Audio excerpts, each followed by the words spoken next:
cette technique médico-esthétique vise à proposer une solution à la fois durable et non invasive aux personnes atteintes de calvitie. La micropigmentation consiste donc à injecter des pigments qui sont certifiés dans la partie supérieure du derme du cuir chevelu dans le but de créer une illusion d'optique indétectable. Dans ce module, nous allons nous consacrer à la technique de l'effet rasé. Cette solution est particulièrement appréciée car elle s'inscrit dans l'air du temps. Le crâne rasé confère un rendu visuel intemporel et surtout donne un réel coup de boost au visage, notamment grâce à la création et au retour d'une nouvelle ligne frontale. Avant d'entrer dans le vif du sujet, vous devez comprendre plusieurs principes fondamentaux. Tout d'abord, le rendu visuel que vous allez obtenir est propre à chacun. Chaque procédure est différente et est toujours liée à certains paramètres, notamment le type de peau et la quantité de cheveux encore présente. Ces deux premiers éléments influencent directement le niveau d'intensité et l'effet que vous souhaitez atteindre.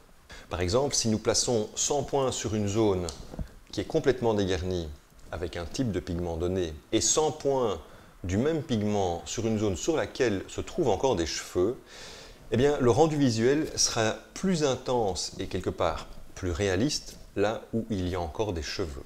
Le poids du point doit toujours être à l'équilibre avec celui des cheveux. Par exemple, lorsqu'un candidat prend conscience de sa calvitie, il décide de se raser les cheveux. En faisant cela, il diminue le poids de ses cheveux et par conséquent, son degré de calvitie paraît moins important car il y a moins de contraste. Vous devez également tenir compte des zones primaires et des zones secondaires.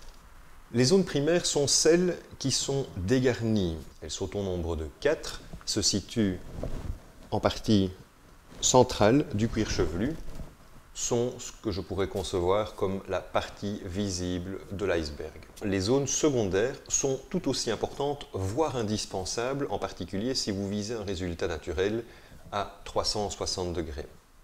Les zones secondaires, elles, sont l'arrière du crâne situé en dessous de la zone 4 et vos deux zones latérales. Le troisième principe porte sur le nombre de séances nécessaires à la construction d'une procédure. En théorie, elles sont au nombre de 3.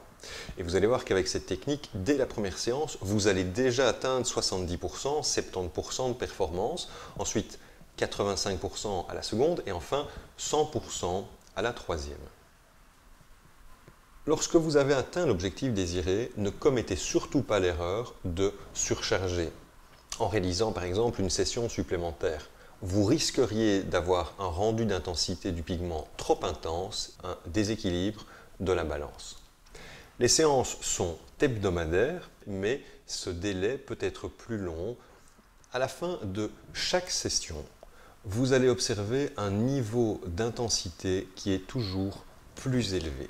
Cela s'explique par la présence de pigments à la fois dans l'épiderme et bien entendu dans la partie supérieure du derme. Ce n'est qu'au bout de 5 à 7 jours que déjà une partie du pigment présent dans l'épiderme va s'en aller grâce au renouvellement cellulaire et laisser la place au pigment qui est ce qu'on appelle un résultat qui commence à être stabilisé. La base de tous les cheveux est toujours avec une tonalité commune.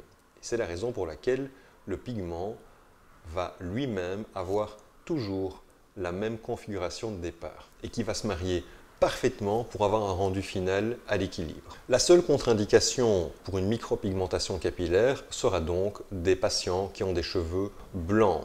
Ce type de pigment, d'ailleurs, a pour objectif de ne jamais virer vers une tonalité trop froide, trop bleue, trop verdâtre, ni d'ailleurs de s'élargir.